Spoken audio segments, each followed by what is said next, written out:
Pak Kapitra, dengan keputusan Habib Rizik sampai saat ini belum mau kembali ke Jakarta, bukankah itu justru menguatkan dugaan orang yang bersangkutan justru menghindar dari kasus hukum yang tengah menimpa Pertama, diri? kita harus hargai pendapat orang. Kedua, orang tentu mempunyai pertimbangan-pertimbangan ya untuk mengambil sebuah keputusan, dan juga tentu siap dengan resiko-resiko. Itu jelas kalau orang mengambil suatu keputusan. Tetapi bahwa dia bisa saja mengatakan bahwa ini bentuk protes dia kepada penegakan hukum. Ini bentuk protes dia. Kenapa protes harus disampaikan dengan cara untuk tidak memenuhi panggilan polisi? Loh, tidak semua orang punya pikiran sama. Mungkin kalau Anda dipanggil polisi, Anda datang lalu mencak-mencak dengan polisi. Itu mungkin versi satu. Versi yang lain mungkin dia ambil seperti ini. Mungkin ada pertimbangan yang lain. Tetapi kita mengatakan bahwa kasus ini tentu harus dijalani. Nah, kapan itu saya setuju ya, timingnya, kapan waktu yang tepat. Karena waktu yang tepat itulah yang dipilih dia, yang dipilih Habib Rizik untuk kembali ke sini. Tapi dia juga mengatakan sama saya harus ada garansi bahwa ini betul-betul masalah hukum. Garansi dari siapa yang diharapkan? Oh, dari penyidik, dari pemerintah. Dari presiden? Oh iya, dari semuanya, stakeholder, bahwa ini bukan determinatif politik dalam hukum. Tapi ini adalah masalah hukum, masalah hukum, bukan masalah yang lain. Ya, karena orang juga tidak boleh dihukum kalau tidak ada undang-undang yang mengaturnya, mengatakan dia berbuat salah. Dan ini seperti Pak Alfon bilang, ini masalah sederhana. Tetapi tentu harus ada di sini keadilan dan kebenaran serta kepastian hukum. Di sini, sisi ini dia melihat tidak ada keadilan, tidak ada kebenaran dalam kasus ini.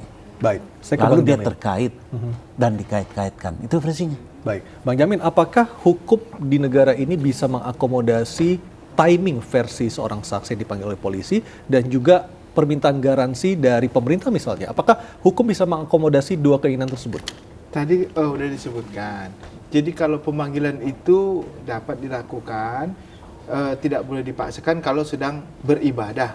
Orang sedang beribadah kan nggak boleh ditangkap, kan begitu kan. Itu kan, tapi juga kalau dalam keadaan orang tersebut tidak ada alasan yang cukup ya untuk menghindar, ya nggak bisa juga. Cukup itu artinya cukup kuat untuk dijadikan alasan? Iya, cukup kuat untuk menjadi alasan untuk, seperti tadi, kalau ibadah kan tentu kita Selain ibadah, apalagi hal-hal yang manusia bisa menggugurkan permintaan penyidik untuk seseorang diperiksa? Sakit. Iya, kan ada surat keterangan sakit. Dia kalau nggak, karena kalau orang yang diminta keterangan itu, pertama kalimat yang ditanyakan ada apakah sehat. saudara dalam sehat pada hari jasmani dan rohani. Kalau dipanggil juga tidak sehat jasmani dan rohani, kan tentu nggak kualitas bisa keterangan juga bisa diragukan lagi. Keterangan apa-apa demikian tadi. Yang kedua tadi mengenai timing dan juga permintaan garansi. Garansi saya kira orang equality before the law. Artinya orang semua sama di hadapan hukum begitu. Nggak bisa dikatakan satu, nggak bisa negara mengintervensi prosedur hukum yang sedang berjalan. Begitu. Jadi hukum yang sedang tapi berjalan, negara kan bisa, negara bisa menjamin contohnya proses hukum itu berjalan on the track, ya.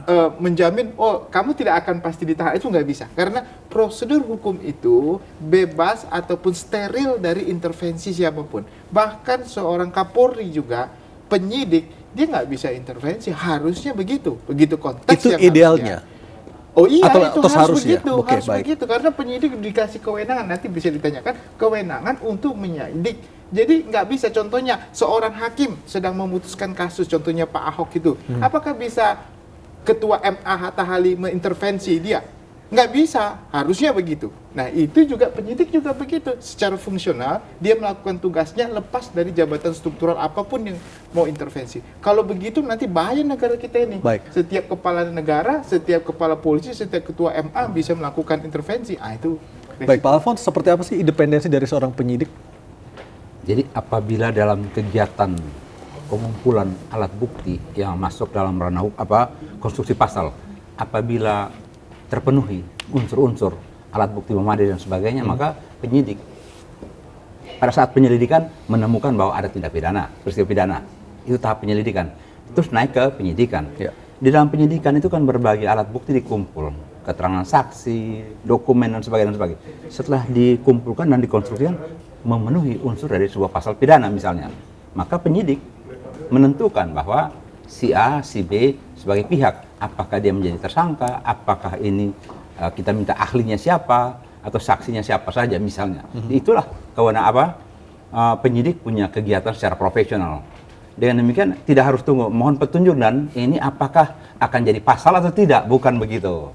Jadi memang profesionalitas penyidik dalam hal ini yaitu dengan berbagai alat bukti yang terkumpul dan tersedia, dia melihat bahwa ini terkonstruksi sebuah perumusan pasal. Baik. Demikian. Dan pemirsa, seperti apa sebenarnya hubungan antara Habib Rizik dengan Firza Hussein? iNews Prime akan kembali lagi dengan dialog bersama 3 orang narasumber saya, tapi kita akan jeda sejenak untuk mengikuti iNews terkini bersama Mirfah Suri.